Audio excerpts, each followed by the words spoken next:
I'm KB with Nerdophiles. How are you? Good. Nice to meet you.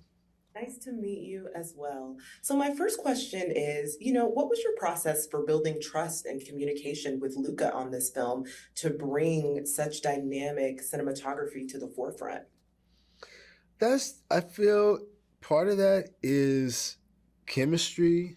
Part of that is respect. I mean, the great thing for us is that we both have enough work and we could recognize um, like uh, the greatness of the work. And I'm talking about uh, me looking at Luca and the greatness of his work. And, based on the work, there's a certain level of respect, I think, that comes in to the equation. And what we want to do is function at our highest level to knowing what's possible in the work and trying to reach towards something that we think we can do. And then, of course, it's chemistry, and very early on, me and Luca recognized that we are aligned, um, visually, viscerally, creatively, emotionally, and that's beyond a blessing.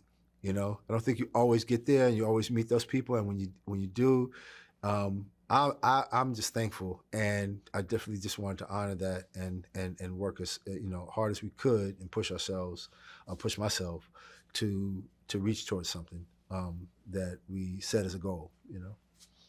Well, I love that you said visual alignment because it is stunning. It is quite stunning. So Uh, were there any films or paintings or any other art forms that really influenced your cinematography style, particularly for this film? Yeah, yes, there were two primary influences and references that we used for this, and that's Finn Nykvist, the cinematographer who worked with Ingmar Bergman, from and the, we focused in on his work from 1961 to 1972, and then also Gordon Willis, and we focused in on his work from 1977 to 1988, and we pretty much set those as parameters for in terms of how we function technically. We only used equipment that predates 1988. Yes, both in terms of lenses, in terms of cameras, and also as much as we can film stock. I mean, the film stock evolved technology, so we were we kind of baked into it there. But in terms of everything else, lighting, equipment, etc., was from that time, and in terms of our references, was in that period, and by way of those two cinematographers. Okay, I love it. Mm-hmm. And so my last question is, do you have a favorite scene from the film that you kind of always go back to and that replays in your mind? There's several scenes. I really like the scene with Julia and Andrew's characters.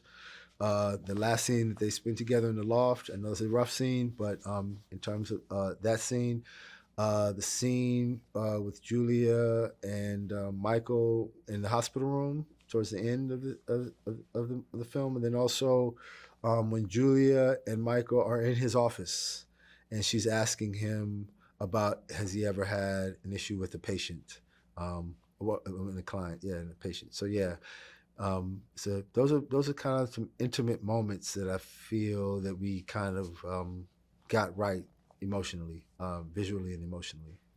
Yeah, I'm glad that you said the loft scene because there's this moment where Andrew's character is out of frame with Julia Uh huh. that is just so intense, but also visually kind of stunning. Uh huh. So, yeah, that's something that I picked up on as well in that particular scene, Yes. for sure. But just thank you so much for taking the time to chat with Absolutely. Nerdophiles. And can't wait for audiences to see After the Hunt. Oh, amazing. Thank you. Thank you. Have a great day. You too.